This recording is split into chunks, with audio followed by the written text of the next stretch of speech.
പിന്നെ whitening tooth paste ശരിക്കും പറഞ്ഞാൽ പുതിയ റിസർച്ച് ഒക്കെ പറയുന്നത് പറഞ്ഞാൽ അതിനകത്ത് ആസ് സച്ച് പറഞ്ഞാൽ വലിയൊരു ചേഞ്ച് ഒന്നും ഉണ്ടാക്കുന്നില്ല. അതൊരു ഹോക്സ് പോലെയാണ്. ശരിക്കും അതിനകത്ത് നമ്മൾ ഒരുപാട് അങ്ങ് ഭ്രമിക്കേണ്ട ആവശ്യമില്ല. ഒരുപാട് വൈറ്റ് എന്ന് പറയുന്നത് ഒരുപാട് ഹെൽത്തി ആണെന്നുള്ള തെറ്റിദ്ധാരണയും വേണ്ട. ഒരുപാട് കരിച്ചൊക്കെ ഭക്ഷണം കഴിക്കുന്നത്, സ്മോക്ഡ് ആയിട്ടുള്ള മീറ്റൊക്കെ കഴിക്കുന്നതും ഒക്കെ തന്നെ നമുക്ക് ഈ പറഞ്ഞതുപോലെ അത് ബോഡിയിൽ ഈ കാർസിനോജൻസ് ഉൽപ്പാദിപ്പിച്ചിട്ട് മ്യൂട്ടേഷൻ സംഭവിച്ചിട്ട് ക്യാൻസർ ഉണ്ടാകാനുള്ള സാധ്യതയുണ്ട്. വായിലിപ്പോൾ കമ്പിയിടുന്ന കുട്ടികളൊക്കെ ആണെന്നുണ്ടെങ്കിൽ അവർക്ക് ഈ പറഞ്ഞ പോലെ അവിടെ ഒരു ചെറിയ തോതിൽ റീമിനറലൈസേഷൻ നടക്കുന്നുണ്ട്, ഡീമിനറലൈസേഷൻ നടക്കുന്നുണ്ട്. അപ്പോൾ അവിടെ ആ ധാതുക്കളൊക്കെ തിരിച്ചു കൊണ്ടുവരാൻ വേണ്ടിയിട്ട് അവർക്ക് നോർമലി നമ്മൾ എത്ര പറഞ്ഞാലും നമ്മുടെ കമ്പി ഇല്ലാത്ത അവസ്ഥയിൽ ബ്രഷ് ചെയ്യുന്ന പോലെ അത്രയും 100% പെർഫെക്റ്റ് ആയിട്ട് ബ്രഷ് ചെയ്യണമെന്ന് സാധിക്കണമെന്നില്ല. അയാളൊരു അധ്യാപകനാണ്, പക്ഷേ ഇത് തന്നെയാണ് അയാൾ സദാസമയവും. അപ്പോൾ അയാൾ പറഞ്ഞ് എനിക്കൊരു കത്തൊക്കെ എഴുതിയിട്ടുണ്ട് മുമ്പ് അയാൾ. അതായത് എനിക്ക് ക്ലാസ്സിൽ പോലും ശ്രദ്ധ കൊടുക്കാൻ പറ്റുന്നില്ല. അതായത് ഊണിലും ഉറക്കത്തിലും ഒക്കെ രാവിലെ എഴുന്നേക്കം തൊട്ട് പുള്ളി ഇങ്ങനെ കയ്യിലോട്ട് ഇങ്ങനെ ഊതിയിട്ട് ഇങ്ങനെ മണപ്പിച്ച് നോക്കുകയാണ്. Oral health for overall health. ഇന്ന് നമ്മൾക്കൊപ്പം ഉള്ളത് മോണരോഗ വിദഗ്ധൻ ഡോക്ടർ മണികണ്ഠൻ. Welcome sir. എങ്ങനെയാണ് ഓറൽ ക്യാൻസർ ഉണ്ടാവുന്നത്? എന്തൊക്കെയാണ് അതിന്റെ ലക്ഷണങ്ങൾ? എന്തുകൊണ്ടാണ് അത് ഉണ്ടാവാനുള്ള സാധ്യത? അതൊന്ന് പറയാമോ? തീർച്ചയായിട്ടും. നമ്മുടെ നാട്ടിൽ നോക്കുകയാണെന്നുണ്ടെങ്കിൽ ഇപ്പോൾ പുരുഷന്മാരിൽ ലങ് ക്യാൻസർ അല്ലെങ്കിൽ ശ്വാസകോശ അർബുദത്തിനേക്കാളും കൂടുതലായിട്ട് ഇപ്പോൾ പല പഠനങ്ങളിലും ഈ ഓറൽ ക്യാൻസർ അല്ലെങ്കിൽ വദനാർബുദം വരുന്നു എന്ന് പറയുന്നുണ്ട്. സ്ത്രീകളിലാകട്ടെ നാലാമത്തെ പ്രധാനപ്പെട്ട അവരിൽ കണ്ടുവരുന്ന നാലാമത്തെ പ്രധാനപ്പെട്ട ക്യാൻസറിലൊന്നായിട്ടും ഈ ഓറൽ ക്യാൻസറിനെ പറയാറുണ്ട്.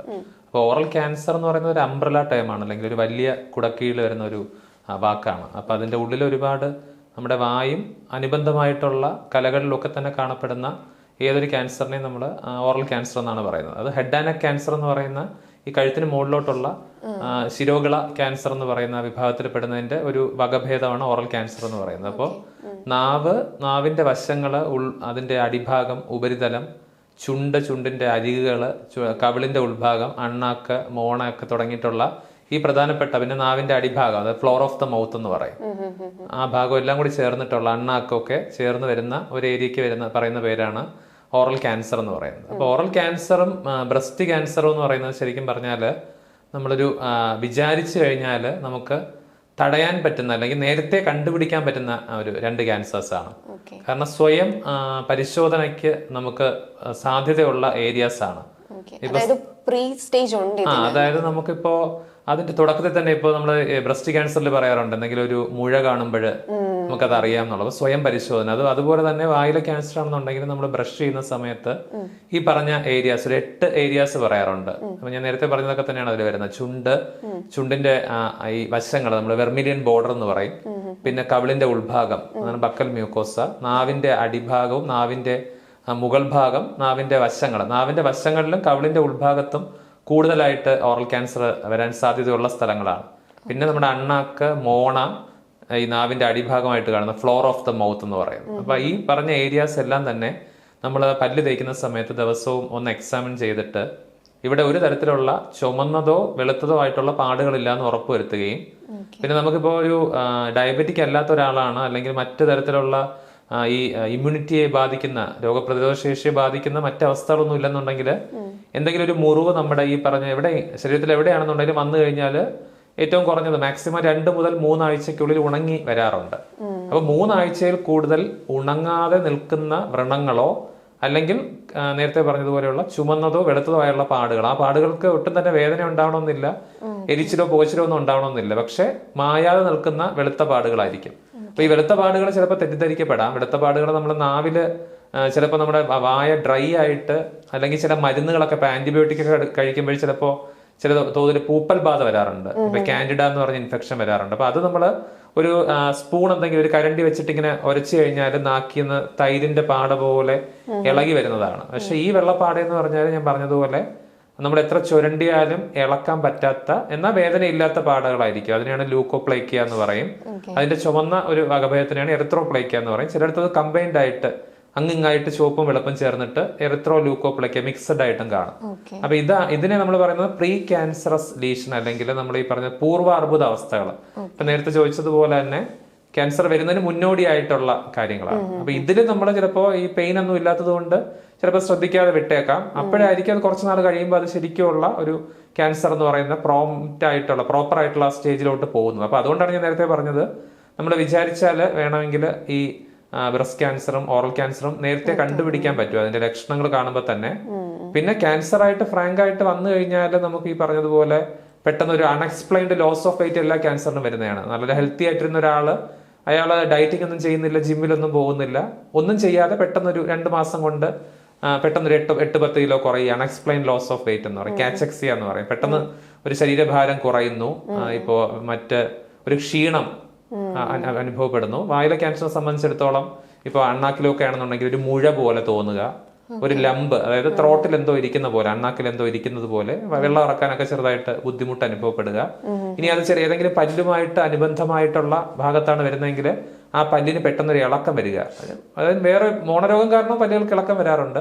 ഇത് പക്ഷെ നോക്കുമ്പോൾ ബാക്കിയുള്ള ഏരിയ എല്ലാം ഹെൽത്തി ആയിട്ടിരിക്കുന്നു. പെട്ടെന്ന് പക്ഷേ ഒരു ചെറിയൊരു ദശാവളർച്ച വന്നിട്ട് ആ ഒരു ഏരിയയിലെ പല്ലുകൾ പെട്ടെന്ന് ഇളകി പോവുക, അല്ലെങ്കിൽ അതിനൊരു ഇളക്കം സംഭവിക്കുക. അപ്പൊ അങ്ങനെയുള്ള ചേഞ്ചസ്, അല്ലെങ്കിൽ ഈ ക്യാൻസേഴ്സിന് 2 ടൈപ്പ് ഉണ്ട്.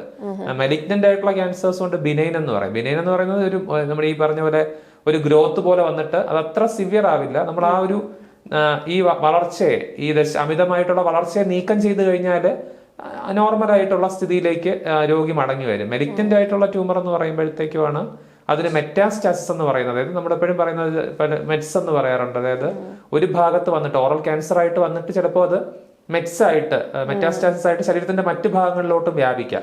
ചിലപ്പോൾ അതിന്റെ ഒരു സെക്കൻഡറി വരുന്നത് ബോണിലോട്ടായിരിക്കാം, അല്ലെങ്കിൽ ചിലപ്പോൾ തിരിച്ചും വരാം. ബോണിലുള്ള ഒരു ക്യാൻസറിന്റെ സെക്കൻഡറി വന്നിട്ട് നമ്മുടെ മാൻഡിബിളിലോട്ടോ, ഈ കീഴ്ത്താടിയിലോട്ടോ മേൽത്താടിയിലോട്ടോ ഒക്കെ വരാം. അപ്പൊ അങ്ങനെയുള്ള കാര്യങ്ങളൊക്കെ വരും. ഇൻഡ്യൂറേഷൻ എന്ന് പറയും, ഒരു മുഴ വന്നിട്ട് ഒരു കല്ലിപ്പ് അനുഭവപ്പെടുക. അപ്പൊ അതൊക്കെ അതിന്റെ ലക്ഷണങ്ങളാണ്.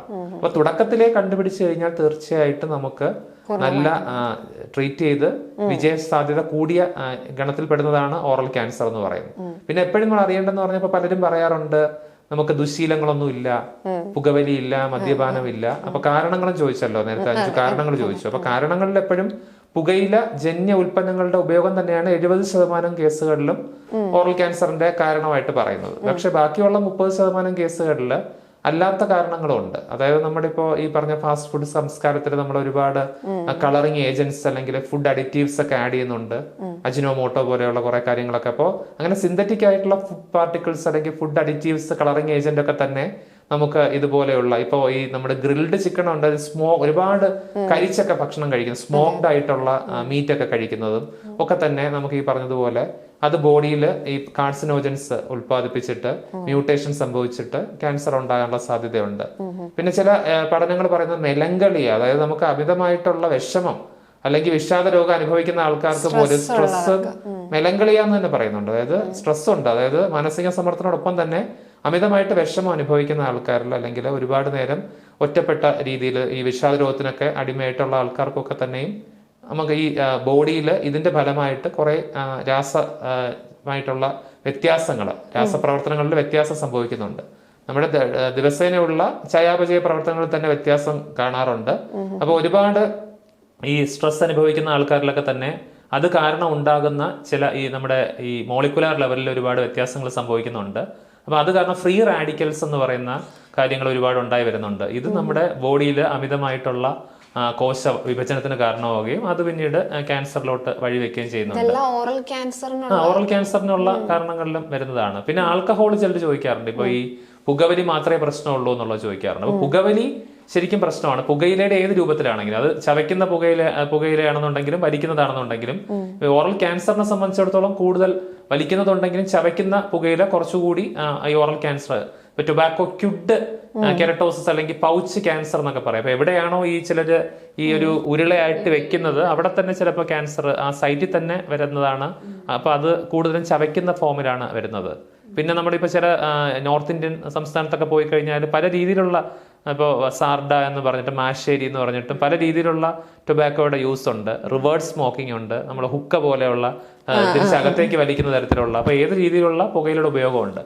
ആൽക്കഹോൾ അവിടെ ചെയ്യുന്നതെന്ന് പറഞ്ഞു കഴിഞ്ഞാൽ, ആൽക്കഹോൾ അമിതമായിട്ട് ചെല്ലുമ്പോൾ നമ്മുടെ ശ്ലേഷ്മ സ്ഥലം അല്ലെങ്കിൽ ഈ മ്യൂക്കസ് മെംബ്രെയിൻ എന്ന് പറയുന്നത് അത് കൂടുതൽ ഡ്രൈ ആവുകയാണ് ചെയ്യുന്നത്. അപ്പൊ ഡ്രൈ ആകുന്ന കണ്ടീഷനിൽ ബാക്കി നമ്മുടെ ഈ പുകയില ഉണ്ടാക്കുന്ന ചൂടും ആ ഉൽപ്പന്നങ്ങളുടെ ബാക്കിയായിട്ടുള്ള ഹാനികരമായിട്ടുള്ള എഫക്ട്സ് ഒക്കെ തന്നെ ത്വരിതപ്പെടുത്താനായിട്ട് ഈ ആൽക്കഹോളിന്റെ പ്രസൻസ് കാരണമാവും. അപ്പൊ ആൽക്കഹോൾ ആസച്ച് ആയിട്ട് ഓറൽ ക്യാൻസർ ഉണ്ടാക്കും എന്നുള്ള പഠനങ്ങൾ കുറവാണ്, ഉണ്ടാക്കുന്നതായിട്ട് പറയുന്നുണ്ട്. പക്ഷെ പുകയിലൂടെ അത്രയില്ല. പക്ഷെ 1+1 ഈസ് മോർ ദാൻ 2 എന്നാണ് പറയുന്നത്. അതായത് പണ്ട് ബഷീർ പറഞ്ഞ പോലെ 1 ഇമ്മിണി വലിയ ഒന്നാണ്. അപ്പൊ ഈ ആൽക്കഹോളും കൂടെ ചേരുമ്പോൾ അത് കുറച്ചുകൂടി ഒരു ത്വരിതപ്പെട്ടിട്ടാണ് കാണപ്പെടുന്നത്. പിന്നെ പറയേണ്ട ഒരു പ്രധാനപ്പെട്ട കാര്യം എന്ന് പറഞ്ഞാൽ കൂർത്ത ഈ പല്ലിന്റെ വസ്തുക്കള്, കൂർത്ത പല്ലിന്റെ ഈ എന്തെങ്കിലും ഒരു ഇൻഡന്റേഷൻ വന്നാലോ, അല്ലെങ്കിൽ നമ്മുടെ ഇപ്പോ ചില ഉപകരണങ്ങൾ വെക്കും. ഇപ്പോൾ നമ്മളിപ്പോ പല്ല് നഷ്ടപ്പെട്ട ആൾക്കാർ ഊരി മാറ്റുന്ന തരത്തിലുള്ള വെപ്പ് പല്ലുകൾ വെക്കുന്നുണ്ട്. അല്ലെങ്കിൽ ഒറ്റ കമ്പിയിൽ നിന്ന് നമ്മൾ പറയുന്ന റീറ്റൈനേഴ്സിന്റെ ഭാഗമായിട്ട്, അല്ലെങ്കിൽ നമ്മുടെ മുത്ത് കമ്പിയാണെന്നുണ്ടെങ്കിലും ഫിക്സഡ് ആയിട്ടുള്ള കമ്പിയാണ്, അതിന്റെ കൂർത്ത ഭാഗങ്ങൾ അത് ഒരു ദിവസം തട്ടി എന്ന് പറഞ്ഞിട്ട് ആകണമെന്നുള്ളതല്ല പറയുന്നത്. സ്ഥിരമായിട്ട് ഒരു ഏരിയയിൽ തന്നെ മുറിവുണ്ടായി കഴിഞ്ഞാൽ, അതും എല്ലാവർക്കും വേണമെന്നില്ല, അതെല്ലാം നമ്മുടെ ബോഡി നേച്ചർ ജനിതകമായിട്ടുള്ള ഘടകങ്ങൾ ഇതിൽ വളരെയധികം പ്രാധാന്യം അർഹിക്കുന്നുണ്ട്. ഇപ്പൊ ചിലപ്പോൾ 12 വർഷമായിട്ടും ഈ ഒരു സ്ഥിരമായിട്ടൊരു പല്ല് തട്ടി മുറിയുന്ന ഒരാളിന് ഇത് വരണമെന്ന് നിർബന്ധമൊന്നുമില്ല. പക്ഷെ ചില ആൾക്കാർക്ക് ചിലപ്പോൾ ഒരു 5-6 മാസം തട്ടുമ്പോഴായിരിക്കും വരിക. അപ്പൊ അതും നമ്മൾ ഈ പറഞ്ഞതുപോലെ അങ്ങനെ ഒരു കൂർത്ത ഒരു അഗ്രം, പല്ലിന്റെ അഗ്രമോ അല്ലെങ്കിൽ ഈ പറഞ്ഞ ഏതെങ്കിലും അപ്ലയൻസസിന്റെ ഭാഗമോ തട്ടുന്നുണ്ടെങ്കിൽ അതും യഥാസമയം, ഇപ്പൊ പല്ലാണെന്നുണ്ടെങ്കിൽ നമുക്കിപ്പോൾ മിക്ക ആൾക്കാർക്കും വരുന്ന 3ാമത്തെ അണപ്പല്ല് അല്ലെങ്കിൽ വിസ്ഡൻ ടൂത്താണ് കവിളിലൊക്കെ ഒരയുന്നത്. അത് നമുക്ക് ചവയ്ക്കാനായിട്ട് ശരിക്കും ആവശ്യമില്ല വിസ്ഡൻ ടൂത്ത്. അപ്പോൾ വിസ്ഡൻ ടൂത്ത് ആണെങ്കിൽ നമുക്കത് നീക്കം ചെയ്യാം. നമുക്ക് ചവയ്ക്കാനായിട്ട് ആവശ്യമുള്ള ഒരു ആരോഗ്യമുള്ള പല്ലാണെന്നുണ്ടെങ്കിൽ ആ കൂർത്ത ഭാഗത്തിനെ ഒന്ന് രാഗി മിനുസപ്പെടുത്താം. സെലക്റ്റീവ് ഗ്രൈൻഡിങ് അല്ലെങ്കിൽ കൊറോണോപ്ലാസ്റ്റി എന്ന് പറയും. പിന്നെ ഈ പറഞ്ഞ ഏതെങ്കിലും ഉപകരണത്തിന്റെ ഭാഗമാണെന്നുണ്ടെങ്കിൽ അത് നമുക്ക് വൃത്തിയായിട്ട് അത് കൊള്ളാത്ത രീതിയിലേക്ക് മാറ്റിയെടുക്കുക എന്നുള്ളതാണ്. അപ്പം ഇത്തരം കാര്യങ്ങൾ ശ്രദ്ധിച്ചാൽ, പിന്നെ പോഷക സമ്പുഷ്ടമായിട്ടുള്ള ആഹാരം, നമ്മളെല്ലാ ക്യാൻസറിന്റെ കേസിലും പറയുന്നത് പോലെ എപ്പോഴും ഹെൽത്തി ആയിട്ടുള്ള ലൈഫിന് ഈ പറഞ്ഞ പോലെ ബാലൻസ് സമീകൃതമായിട്ടുള്ള ആഹാരം, അല്ല ഒരുപാട് ആന്റി ഓക്സിഡൻസ് അടങ്ങിയിട്ടുള്ള പഴവും പച്ചക്കറികളും ഒക്കെ നാരടങ്ങിയിട്ടുള്ള ഭക്ഷണങ്ങളൊക്കെ ധാരാളം ഉൾപ്പെടുത്തുന്നതും നമ്മുടെ വ്യായാമങ്ങളും ഒക്കെ തന്നെ നല്ല ഉറക്കവും ഒക്കെ തന്നെ അത്യാവശ്യമാണ്. ക്യാൻസർ അല്ല, അത് പലപ്പോഴും ഞാൻ നേരത്തെ പറഞ്ഞതുപോലെ ഈ തെറ്റിദ്ധരിക്കപ്പെടുന്ന ഒന്നാണ്. അതുകൊണ്ട് ഞാൻ നേരത്തെ പറഞ്ഞ 3 ആഴ്ചയിൽ കൂടുതൽ നീണ്ടു നിൽക്കുന്ന ഉണങ്ങാത്ത മുറിവെന്ന് പറഞ്ഞത്. അപ്പം ഈ ചിലപ്പോൾ 2 ആഴ്ചയോളം നീണ്ടു നിൽക്കുന്ന ഉണങ്ങാത്ത മുറിവ് ചിലപ്പോൾ വായ്പുണ്ണായിരിക്കാം. അത് നമുക്കിപ്പോൾ ടെൻഷൻ കൂടിക്കഴിഞ്ഞാൽ പരീക്ഷയൊക്കെ അടുക്കുമ്പോൾ കുട്ടികൾക്കൊക്കെ അല്ലെങ്കിൽ ചില വൈറ്റമിൻസിന്റെ ഒക്കെ അഭാവം കാരണമൊക്കെ നമുക്ക് ആഫ്തസ് അൾസർ എന്ന് പറയുന്ന വായ്പുണ്ണ് ഉണ്ടാവാറുണ്ട്. അത് തന്നെ 3-4 തരമുണ്ട്. ആഫ്തസ് അൾസർ മേജർ ഉണ്ട്, മൈനർ ഉണ്ട്, ഹെർപ്പറ്റിഫോം അൾസേഴ്സ് ഉണ്ട്. ഇപ്പൊ ചില സിൻഡ്രോമുകളുടെ ഭാഗമായിട്ട് അസുഖജാലം എന്ന് പറയും, അല്ലെങ്കിൽ ഒരുപാട് അസുഖങ്ങൾ ഒരുമിച്ച് വരുന്നത് സിൻഡ്രോം എന്ന് പറയുന്നത്. അപ്പോൾ അതിൻ്റെയൊക്കെ ഭാഗമായിട്ട് ബെഹ്സെറ്റ് സിൻഡ്രോം എന്നൊക്കെ പറഞ്ഞിട്ട് പല സിൻഡ്രോംസിന്റെ കൂടെയൊക്കെ തന്നെ ആഫ്തസ് അൾസേഴ്സ് വരാറുണ്ട്. അത് നമ്മൾ ശരിക്കും പറഞ്ഞു കഴിഞ്ഞാൽ അതിന്റെ കാരണം പലരിലും പലതായിരിക്കും. മിക്കവാറും കേസുകളിൽ സ്ട്രെസ് തന്നെയാണ് ഒരു പ്രധാനപ്പെട്ട ഇതായിട്ട് കാരണമായിട്ട് വരുന്നത്. അതിന് ശരിക്കും പറഞ്ഞാൽ ചികിത്സ ആവശ്യമില്ല, സിംറ്റമാറ്റിക് ട്രീറ്റ്മെന്റ് ആണ് പറയുന്നത്. ഭയങ്കരമായിട്ട് നമ്മളെ ബുദ്ധിമുട്ടിക്കുന്നുണ്ട്, ചിലപ്പോൾ നാവിന്റെ തുമ്പത്തൊക്കെ വന്നു കളയും. അപ്പൊ അതാണെങ്കിൽ ചിലപ്പോൾ സംസാരിക്കാൻ പോലും പറ്റണമെന്നില്ല. അതിന്റെ ഒരു വ്യത്യാസം ഈ ഹെർപ്പിസ് ഉണ്ട്, ഒരു വൈറൽ ഡിസീസാണ് ഹെർപ്പിസ് എന്ന് പറയുന്നത്. ഹെർപ്പിസ് പകരുന്ന ഒന്നാണ്. ഹെർപ്പിസ് കൂടുതലും കാണുന്നത് നമ്മൾ പറയുന്നത് ഇമ്മൂവബിൾ മ്യൂക്കോസ എന്ന് പറയും, അനങ്ങാത്ത ഭാഗങ്ങളിലാണ്. ഇപ്പോൾ മോണയിലൊക്കെ കാണുകയാണെങ്കിൽ ചിലപ്പോൾ ഹെർപ്പിസ് ആവാൻ സാധ്യതയുണ്ട്. അതേസമയം അനങ്ങുന്ന ഭാഗത്തൊക്കെ കൂടുതലും വരുന്നത് നാവിലോ അല്ലെങ്കിൽ ഈ പറഞ്ഞതുപോലെയുള്ള നാവിലിന്റെ ആണ് കൂടുതലും വരാറ് വായ്പുണ്ണ്. നാവിലൊക്കെ കാണുന്നത് അല്ലെങ്കിൽ നമ്മുടെ കവിളിന്റെ ഉൾഭാഗത്തൊക്കെ കൂടുതലും വരുന്നത് വായ്പുണ്ണ് തന്നെ ആയിരിക്കാം. അതിന് സിംറ്റമാറ്റിക് ട്രീറ്റ്മെന്റ് ഉദ്ദേശിക്കുന്നത് നമുക്ക് ഒരുപാട് വേദന എടുക്കുന്നുണ്ടെങ്കിൽ നമുക്ക് ചില ലേപനങ്ങളൊക്കെ അവിടെ പുരട്ടാം. അല്ലെങ്കിൽ നമുക്കിപ്പോൾ പ്രോബയോട്ടിക് ആയിട്ടുള്ള മോരൊക്കെ വേണമെങ്കിൽ, തൈരൊക്കെ വേണമെങ്കിൽ വായിൽ കൊള്ളാം. ഒന്നും ചെയ്തില്ലെങ്കിലും ഒരു 10 മുതൽ 12 ദിവസം കൊണ്ട് അത് തന്നെ മാഞ്ഞു പൊക്കോളും. അതൊരിക്കലും നമുക്ക് പേടിക്കേണ്ട ആവശ്യമില്ല. പക്ഷെ ഒരു ശ്രദ്ധ കൊടുക്കുന്നത് നല്ലതാണ്. ഇപ്പൊ വിജിലന്റ് ആയിരിക്കുക എന്നുള്ളതാണ്. അപ്പൊ വെറുതെ നമ്മളിങ്ങനെ മൈൻഡ്ഫുൾ ആയിട്ട് ബ്രഷ് ചെയ്യാൻ ശ്രദ്ധിക്കുക എന്നുള്ളതാണ്. അപ്പൊ നമ്മൾ ചിലപ്പോൾ പല പത്രം വായിക്കുന്നതിന്റെ ഇടയ്ക്കോ അല്ലെങ്കിൽ ഫോൺ ചെയ്യുന്നതിന്റെ ഇടയ്ക്കോ ചെയ്യുമ്പോഴത്തേക്കും നമുക്കിപ്പോൾ വായിലുള്ള ചേഞ്ചസ് ഒന്നും അറിയണമെന്നില്ല. അപ്പൊ 2 മിനിറ്റ് അല്ലെങ്കിൽ 3 മിനിറ്റ് ബ്രഷ് ചെയ്താൽ മതി. പക്ഷെ ആ ബ്രഷിങ് സമയത്ത് ഒരു ശ്രദ്ധ കൊടുത്ത് ചെയ്ത് കഴിഞ്ഞാൽ ഞാൻ നേരത്തെ പറഞ്ഞ എന്തെങ്കിലുമൊക്കെ ചേഞ്ചസ് വായിൽ വന്നിട്ടുണ്ടോ എന്നുള്ളത് ഇത് നമ്മൾ ആദ്യമേ ഇനിയെങ്കിലും ശ്രദ്ധിച്ചു തുടങ്ങിയാലേ അറിയാൻ പറ്റുള്ളൂ എങ്ങനെയാണ് എൻ്റെ വായ ഇരുന്നതെന്നുള്ളത്. എന്നാലേ എന്തെങ്കിലും വ്യത്യാസം വന്നോ എന്ന് അറിയാൻ പറ്റുള്ളൂ. അപ്പൊ അത് ശ്രദ്ധിച്ച് ചെയ്ത് കഴിഞ്ഞാൽ തീർച്ചയായിട്ടും നമുക്ക് ആ ഇനിഷ്യൽ സ്റ്റേജിൽ തന്നെ കണ്ടുപിടിക്കാൻ പറ്റും. ഓറൽ ക്യാൻസർ ജനിതകം ഒരു ഘടകമാണ്. അതെ. ഇപ്പോ ജനിതകമായിട്ടുള്ള ചില ഇപ്പോ നമ്മൾ ഓങ്കോ സപ്രസർ ജീൻ എന്നും പറയും, അതുപോലെ തന്നെ ട്യൂമർ മാർക്കർ ജീൻ എന്നും പറയും. അതായത് ചില ആൾക്കാരുടെ ഘടനയിൽ ഇപ്പോൾ ഇത് 2 ഹിറ്റ് ഹൈപ്പോത്തസിസ് എന്ന് പറഞ്ഞൊരു സിദ്ധാന്തമുണ്ട്.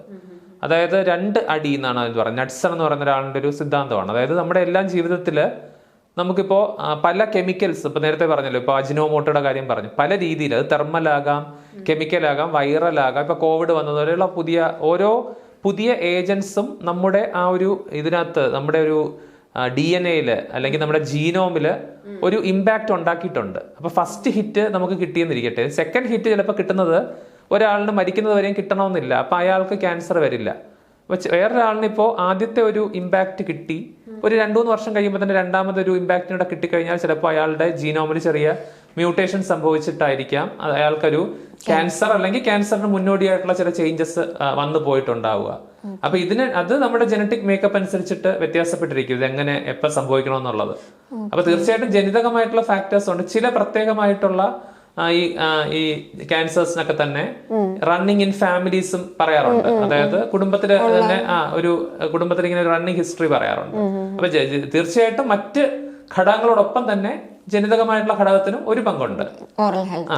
ഓക്കെ ഡോക്ടർ, പിന്നെ ഇപ്പൊ പറഞ്ഞില്ലേ പല്ല് തേക്കുന്ന 3 മിനിറ്റ്, ശരിക്കും എത്ര മിനിറ്റ്? ഇപ്പൊ നമുക്ക് പറയാം 80 സെക്കൻഡ് തൊട്ട് 120 സെക്കൻഡ് എന്നൊക്കെ പറയും. ശരിക്കും എത്ര നേരമാണ് നമ്മൾ പല്ല്? ശരിക്കും നമ്മൾ പറഞ്ഞു കഴിഞ്ഞാല് നമുക്കൊരു 3 മിനിറ്റ് മുതൽ 4 മിനിറ്റ് വരെ മാക്സിമം ബ്രഷ് ചെയ്താൽ മതിയാവും. നമ്മൾ ശ്രദ്ധിക്കേണ്ടതെന്ന് പറഞ്ഞാൽ നമ്മൾ ഒരു സമയത്ത് 1 അല്ലെങ്കിൽ മാക്സിമം 3 പല്ലിൽ ശ്രദ്ധ കൊടുത്തിട്ട് ബ്രഷ് ചെയ്യുക എന്നുള്ളതാണ്.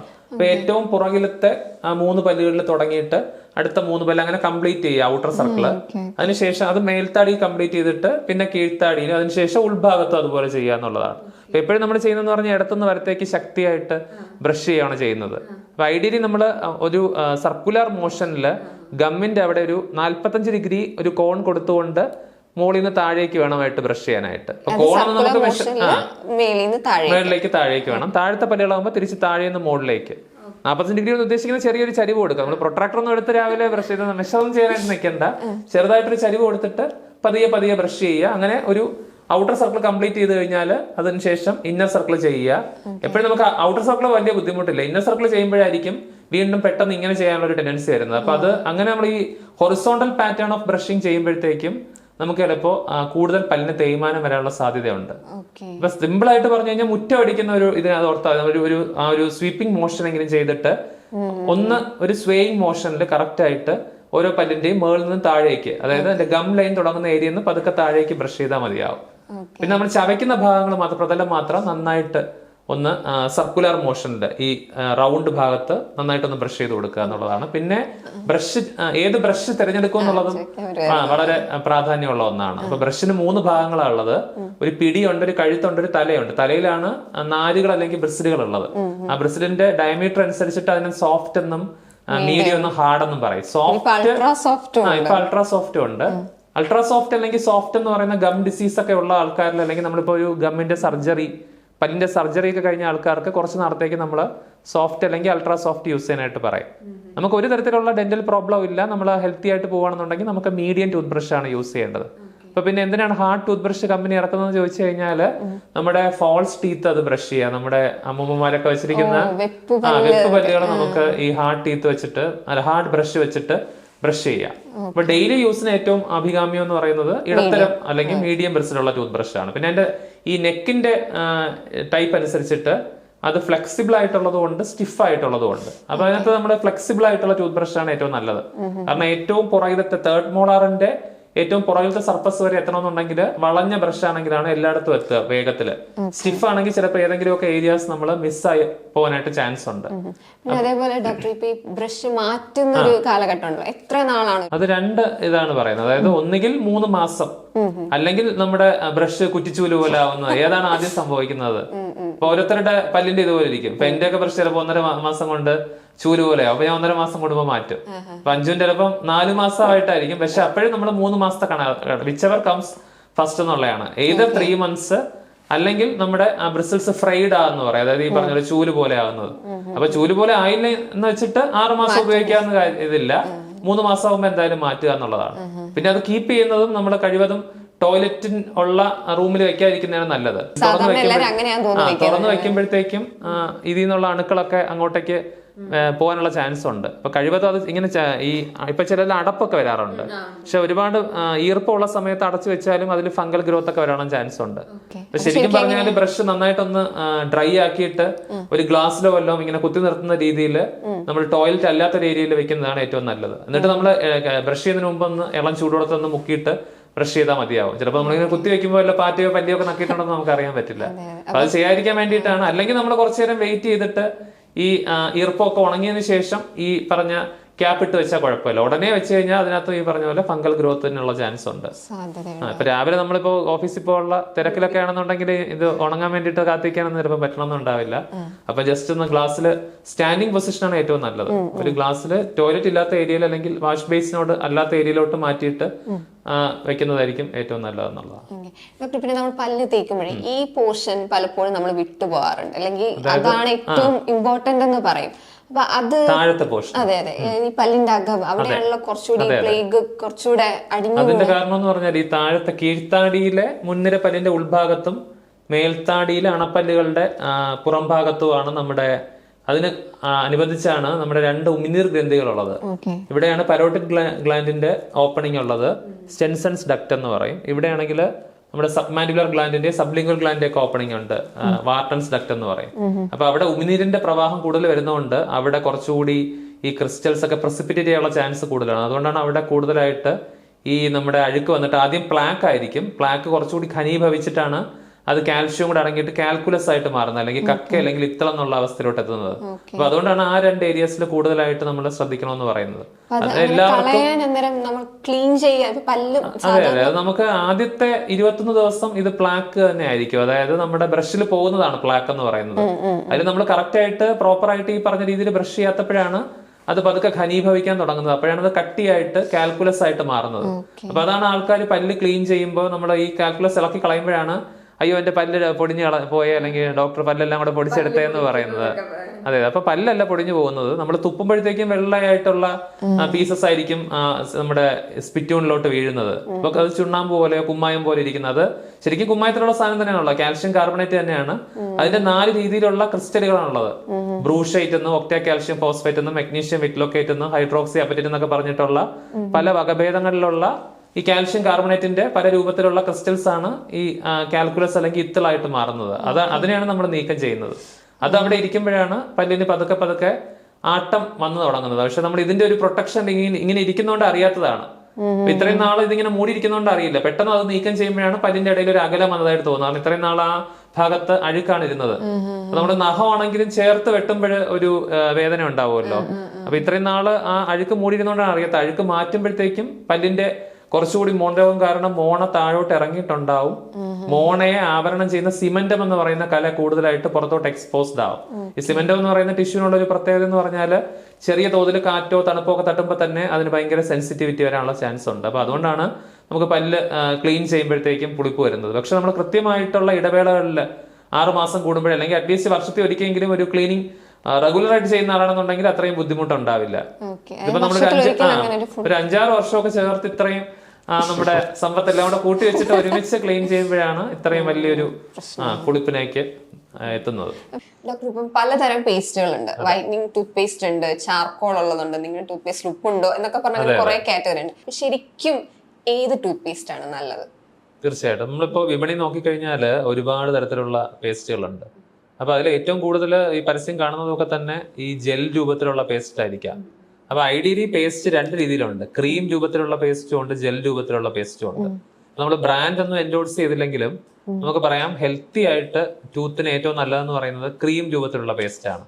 ഇപ്പൊ നമ്മള് ഇപ്പൊ കുളിക്കടവിലൊക്കെ പോകുമ്പോൾ ചില ആൾക്കാര് കുളിക്കുന്ന സോപ്പ് വെച്ച് കുളിക്കുന്നവരുണ്ട്, കുറച്ച് പ്രായം ചെന്നവരൊക്കെ ബാർ സോപ്പ് ഇട്ട് കുളിക്കുന്നവരുണ്ട്. അപ്പൊ ബാർ സോപ്പ് ഇട്ട് കുളിച്ചാലും കുളിക്കാം, നമുക്ക് കുളിക്കുന്ന സോപ്പ് ഇട്ടും കുളിക്കാം എന്ന് പറഞ്ഞ പോലെ ജെൽ പേസ്റ്റിനകത്ത് ബാർ സോപ്പ് പോലെ കൂടുതലായിട്ട് ഉരയ്ക്കുന്ന ഘടകങ്ങളുണ്ട്. ഉരവ് സംഭവിപ്പിക്കുന്ന അബ്രേസീവ്സിന്റെ കണ്ടന്റ് കൂടുതലാണ്.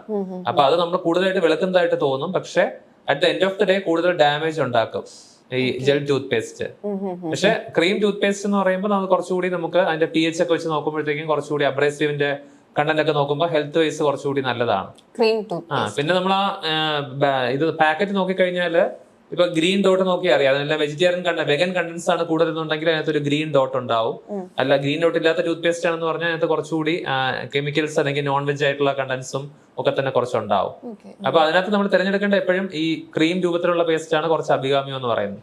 പിന്നെ വൈറ്റനിങ് ടൂത്ത് പേസ്റ്റ് ശരിക്കും പറഞ്ഞാൽ പുതിയ റിസർച്ച് ഒക്കെ പറയുന്നത് പറഞ്ഞാൽ അതിനകത്ത് ആസച്ച് പറഞ്ഞാൽ വലിയൊരു ചേഞ്ച് ഒന്നും ഉണ്ടാക്കുന്നില്ല. അതൊരു ഹോക്സ് പോലെയാണ്. ശരിക്കും അതിനകത്ത് നമ്മൾ ഒരുപാട് അങ്ങ് ഭ്രമിക്കേണ്ട ആവശ്യമില്ല. ഒരുപാട് വൈറ്റ് എന്ന് പറയുന്നത് ഒരുപാട് ഹെൽത്തി ആണെന്നുള്ള തെറ്റിദ്ധാരണയും വേണ്ട. പാൽപ്പല്ലുകളാണ് 100% അല്ലെങ്കിൽ വെള്ളയായിട്ടിരിക്കുന്നത്. നമ്മുടെ അതിനുശേഷം വരുന്ന രണ്ടാമത്തെ സെറ്റ് ഓഫ് ടൂത്ത് എന്ന് പറയുന്നത് അതുമായിട്ട് കമ്പയർ ചെയ്യുമ്പോൾ അത്രത്തോളം വെളുപ്പാകണമെന്നില്ല.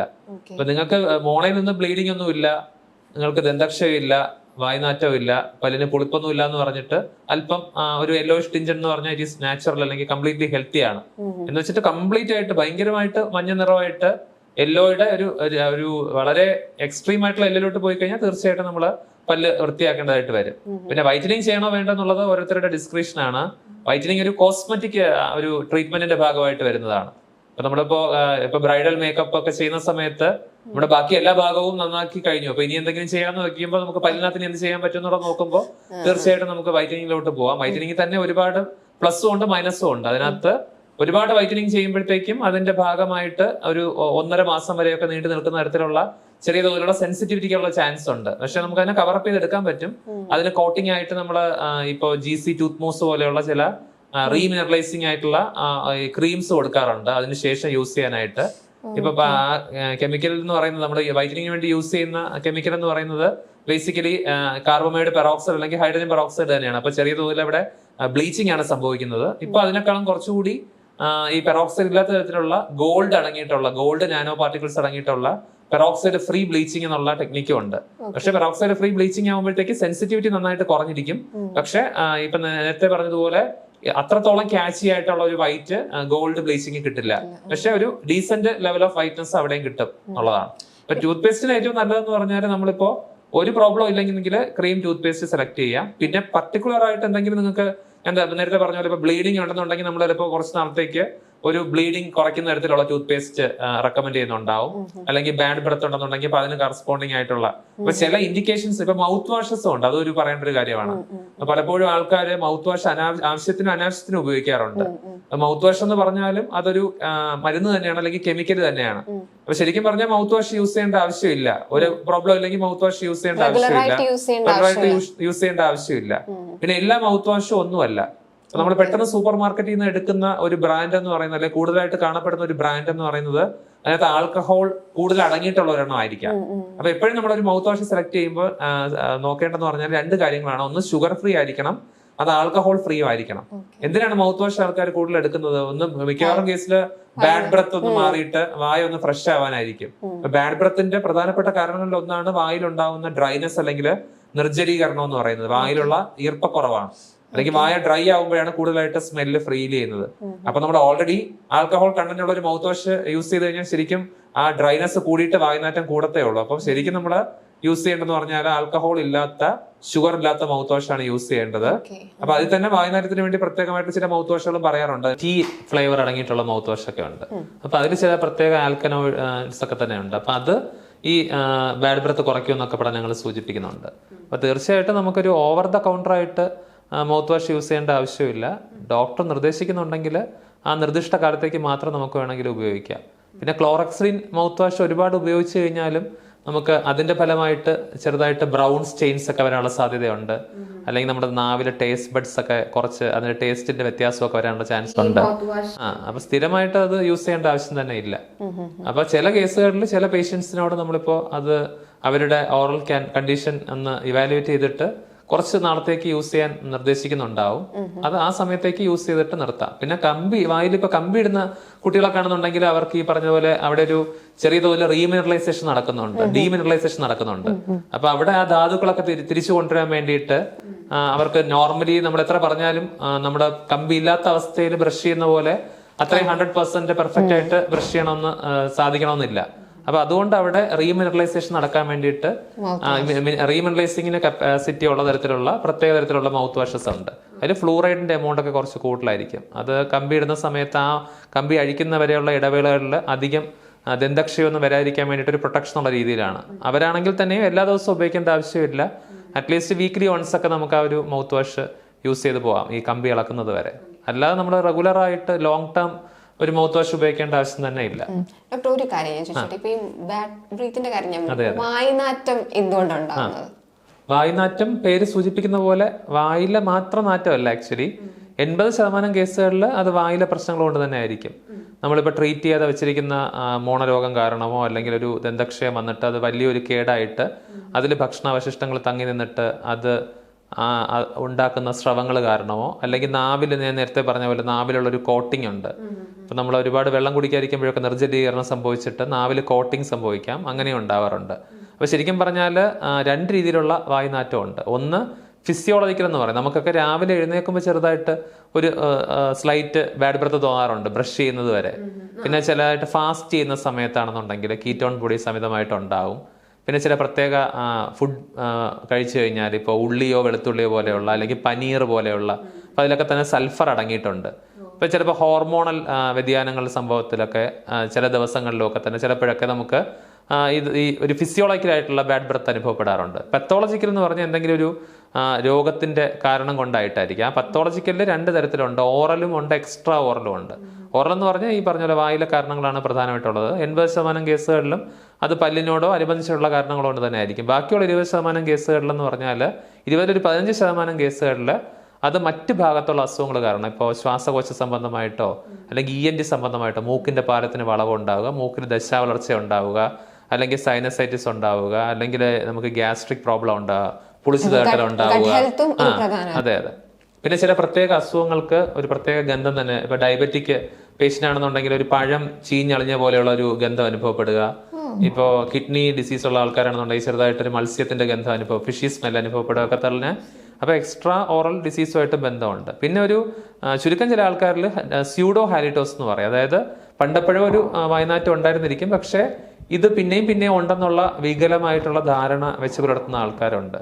അപ്പൊ അവർക്കതൊരു അങ്ങനെ ഒരുപാട് പേഷ്യൻസ് വന്ന് കാണാറുണ്ട്. ശരിക്കും പറഞ്ഞാൽ അവർക്ക് വലിയ പ്രോബ്ലം ഒന്നും ഉണ്ടാവില്ല. നമ്മൾ ഇപ്പോൾ ഈ കുടലിലുള്ളൊരു ബാക്ടീരിയ ഉണ്ട്, ഹെലിക്കോബാക്ടർ പൈലോറി എന്ന് പറയും. അപ്പോൾ ആ ബാക്ടീരിയ കൂടുതലായിട്ട് അത് നമുക്ക് ബ്ലഡിൽ തന്നെ അറിയാൻ പറ്റും. അത് H. പൈലോറി ടെസ്റ്റ് ചെയ്യുമ്പോഴത്തേക്ക് അതുണ്ടെങ്കിലും ചെറിയ തോതിൽ വായുനാറ്റം അനുഭവപ്പെടാറുണ്ട്. അപ്പോൾ ബാക്കി എല്ലാ ഡോക്ടേഴ്സിനെ കണ്ടിട്ടായിരിക്കും ചിലപ്പോൾ വരുന്നത്, ഗ്യാസ്ട്രോ ഡോക്ടറിനെ കണ്ടിട്ട്, നമ്മുടെ ജനറൽ മെഡിസിൻ എല്ലാം കണ്ടിട്ട്.